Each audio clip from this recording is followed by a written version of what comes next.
Leaving the safe, aqueduct-bounded quarter of Belissaire proved to be a more difficult business than entering it, particularly through the northern archway, which led out to a long abandoned street of derelict houses, winding their way up towards the northern hills of the city. There were 6 guards at the archway, and they looked considerably more alert and efficient than the ones who guarded the passage from the docks. There was also a group of other people ahead of Sabriel and Touchstone, waiting to be let through. 9 men, all with the marks of violence written in their expressions, in the way they spoke and moved. Every one was armed, with weapons ranging from daggers to a broad-bladed axe. Most of them also carried bows, short, deeply curved bows slung on their backs. "Who are these people?" Sabriel asked Touchstone. "Why are they going out into the dead part of the city?" "Scavengers," replied Touchstone. "Some of the people I spoke to last night mentioned them. Parts of the city were abandoned to the dead very quickly, so there is still plenty of loot to be found. A risky business, I think." Sabriel nodded thoughtfully and looked back at the men, most of whom were sitting or squatting by the aqueduct wall. Some of them looked back at her, rather suspiciously. For a moment, she thought they'd seen the bells under her cloak and recognized her as a necromancer. Then she realized that she and Touchstone probably looked like rival scavengers. After all, who else would want to leave the protection of swift water? She felt a bit like a hard-bitten scavenger. Even freshly cleaned and scrubbed, her clothes and armor were not the sweetest items of wear. They were also still slightly damp, and the boat cloak that covered her up was on the borderline between damp and wet, because it hadn't been hung up properly after washing. On the positive side, everything had the scent of lemon. For the sign of 3 lemons, washerfolk used lemon-scented soap. Sabriel thought the scavengers had been waiting for the guards, but clearly they had been waiting for something else, which they'd suddenly sighted behind her. The sitting or squatting men picked themselves up, grumbling and cursing, and shuffled together into something resembling a line. Sabriel looked over her shoulder to see what they saw, and froze. For coming towards the arch were 2 men, and about 20 children. Children of all ages between 6 and 16. The men had the same look as the other scavengers, and carried long 4-tongued whips. The children were manacled at the ankles, the manacles fastened to a long central chain. One man held the chain, leading the children down the middle of the road. The other followed behind, plying the air above the small bodies idly with his whip, the 4 tongues occasionally licking against an ear or the top of a small head. "I heard of this too," muttered Touchstone, moving up closer to Sabriel, his hands falling on his sword hilts. "But I thought it was a beer story.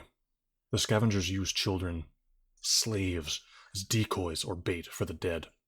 They leave them in one area to draw the dead away from where they intend to search." "This is disgusting!" raged Sabriel. "Immoral! They're slavers, not scavengers. We have to stop it!" She started forward, mind already forming a charter spell to blind and confuse the scavengers, but a sharp pain in her neck halted her. Mogget, riding on her shoulders, had dug his claws in just under her chin. Blood trickled down in hairline traces as he hissed close to her ear.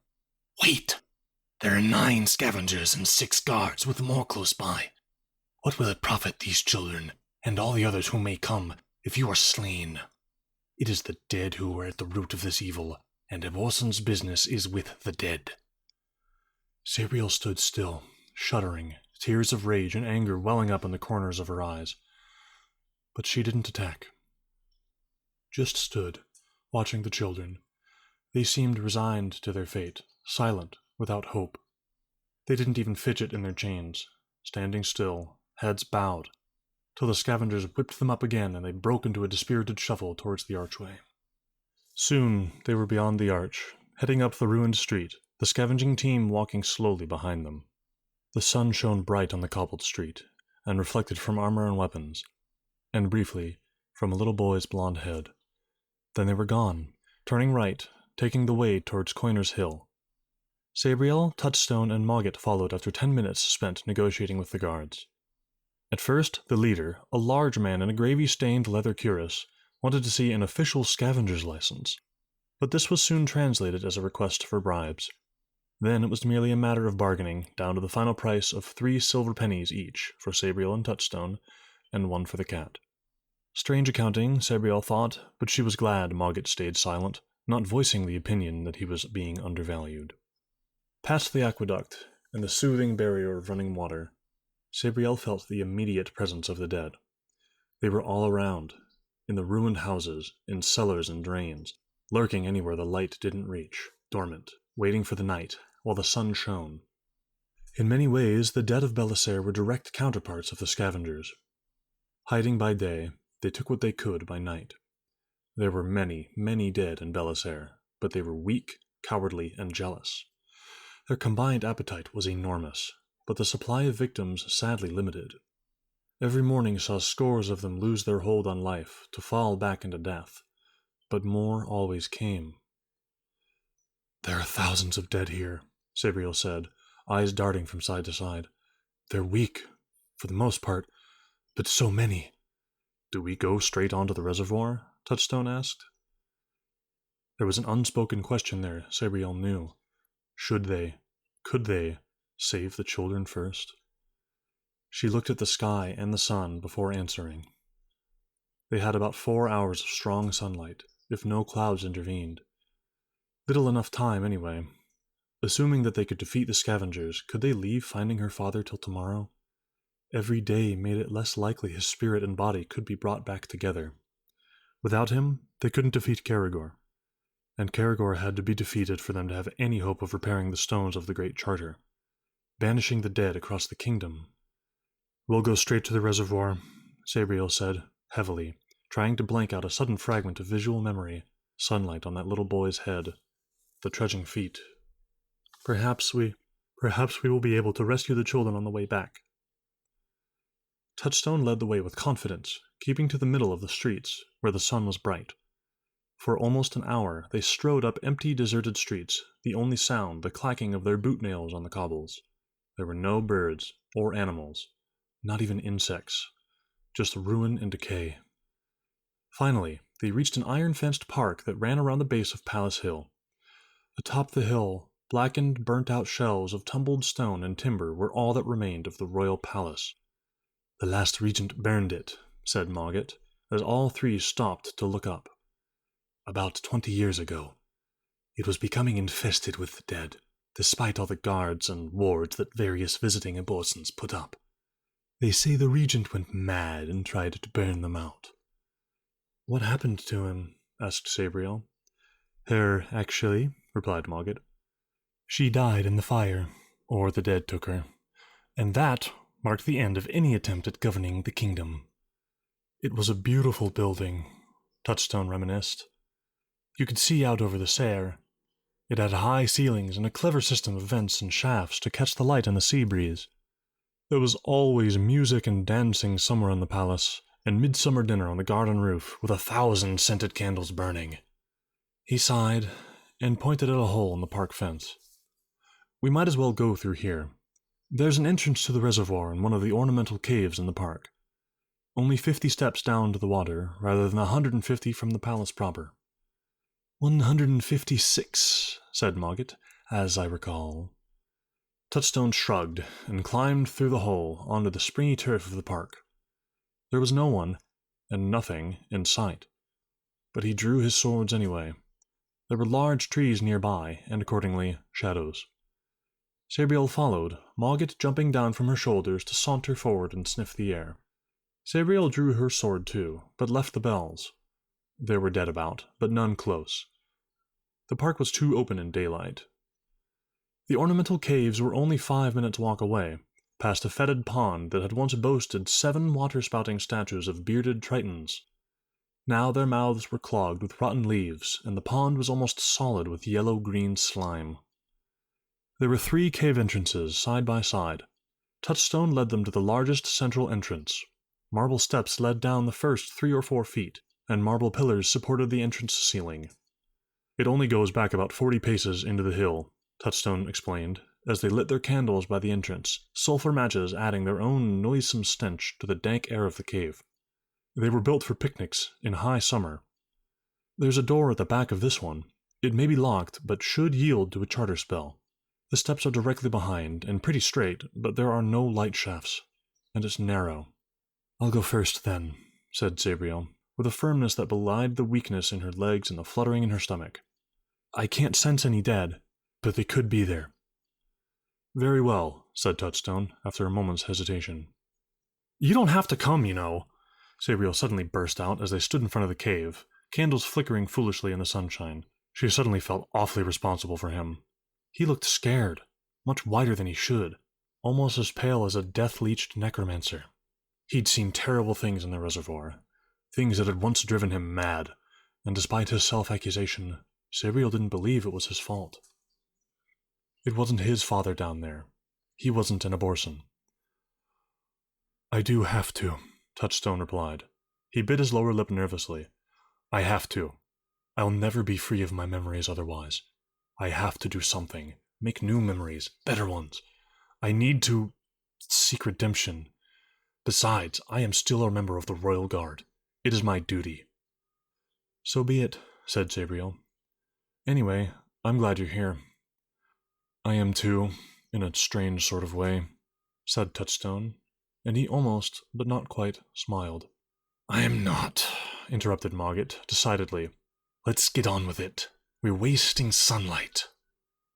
The door was locked, but opened easily to Sabriel's spell, the simple charter symbols of unlocking and opening flowing from her mind through to her index finger, which lay against the keyhole. But though the spell was successful, it had been difficult to cast. Even up here, the broken stones of the Great Charter exerted an influence that disrupted charter magic.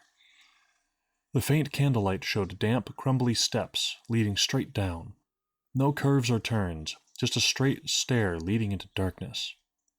Sabriel trod gingerly, feeling the soft stone crumble under her heavy boots, so she had to keep her heels well back on each step. This made for slow progress, with Touchstone close behind her, the light from his candle casting Sabriel's shadow down the steps in front, so she saw herself elongated and distorted, sliding into the dark beyond the light. She smelled the reservoir before she saw it, somewhere around the 39th step. A chill, damp smell that cut into her nose and lungs, and filled her with the impression of a cold expanse.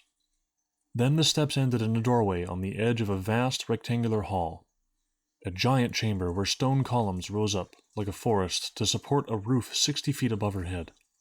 And the floor before her wasn't stone, but water as cold and still as stone. Around the walls, pallid shafts of sunlight thrust down in counterpoint to the supporting columns, leaving discs of light on the water. These made the rim of the reservoir a complex study of light and shade, but the center remained unknown, cloaked in heavy darkness. Sabriel felt Touchstone touch her shoulder, then she heard his whisper. "It's about waist deep. Try and slip in as quietly as possible. Here, I'll take your candle." Sabriel nodded, passed the candle back, sheathed her sword, and sat down on the last step, before slowly easing herself into the water. It was cold, but not unbearable. Despite Sabriel's care, ripples spread out from her, silver on the dark water, and there had been the tiniest splash. Her feet touched the bottom, and she only half stifled a gasp. Not from the cold, but from the sudden awareness of the two broken stones of the Great Charter. It hit her like the savage onset of gastric flu, bringing stomach cramps, sudden sweat, and dizziness. Bent over, she clutched at the step, till the first pain subsided to a dull ache. It was much worse than the lesser stones, broken at Cloven Crest and Nestow. "What is it?" whispered Touchstone. "Ah, the broken stones," Sabriel muttered. She took a deep breath, willing the pain and discomfort away. "I can stand it. Be careful when you get in." She drew her sword and took her candle back from Touchstone, who prepared to enter the water. Even forewarned, she saw him flinch as his feet touched the bottom, and sweat broke out in lines on his forehead, mirroring the ripples that spread from his entry. Sabriel expected Mogget to jump up on her shoulder, given his apparent dislike for Touchstone, but he surprised her, leaping to the man. Touchstone was clearly startled too, but recovered well. Mogget draped himself around the back of Touchstone's neck and mewed softly. "Keep to the edges if you can. The corruption, the break, will have even more unpleasant effects near the center." Sabriel raised her sword in assent and led off, following the left wall, trying to break the surface tension of the water as little as possible. But the quiet slosh-slosh of their wading seemed very loud, echoing and spreading up and out through the cistern, adding to the only other noise, the regular dripping of water, plopping loudly from the roof, or more sedately sliding down the columns. She couldn't sense any dead, but she wasn't sure how much that was due to the broken stones. They made her head hurt, like a constant, too loud noise. Her stomach cramped, her mouth was full of the acrid taste of bile. They had just reached the northwestern corner, directly under one of the light shafts, when the light suddenly dimmed, and the reservoir grew dark in an instant, save for the tiny soft glow of the candles. "A cloud," whispered Touchstone. "It will pass." They held their breath, looking up to the tiny outline of light above, and were rewarded when sunlight came pouring back down. Relieved, they began to wait again, following the long west-east wall. But it was short-lived relief. Another cloud crossed the sun, somewhere in that fresh air so high above them, and darkness returned. More clouds followed, till there were only brief moments of light, interspersed by long stretches of total dark. The reservoir seemed colder without the sun, even the sun diluted by passage down long shafts through the earth. Sabriel felt the cold now, accompanied by the sudden irrational fear that they had stayed too long, and would emerge to a night full of waiting, life-hungry dead.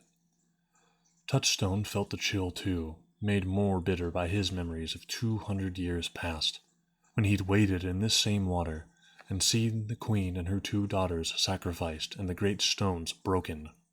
There had been blood on the water then, and he still saw it. A single frozen moment of time that would not get out of his head. Despite these fears, it was the darkness that helped them. Sabriel saw a glow, a faint luminescence off to her right, somewhere towards the center. Shielding her eyes from the candle's glare, she pointed it out to Touchstone. "There's something there," he agreed, his voice so low Sabriel barely heard it, "but it's at least 40 paces toward the center." Sabriel didn't answer. She'd felt something from that faint light, something like the slight sensation across the back of her neck that came when her father's sending visited her at school. Leaving the wall, she pushed out through the water, a V-line of ripples behind her. Touchstone looked again, then followed, fighting the nausea that rose in him, coming in waves like repeated doses of an emetic. He was dizzy too, and could no longer properly feel his feet. They went about 30 paces out, the pain and the nausea growing steadily worse.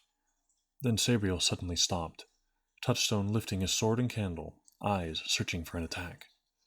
But there was no enemy present. The luminous light came from a diamond of protection, the 4 cardinal marks glowing under the water, lines of force sparkling between them. In the middle of the diamond, a man-shaped figure stood, empty hands outstretched, as if he had once held weapons. Frost rimed his clothes and face, obscuring his features, and ice girdled the water around his middle. But Sabriel had no doubt about who it was. "Father, father, father," she whispered, the whisper echoing across the dark water to join the faint sounds of the ever-present dripping.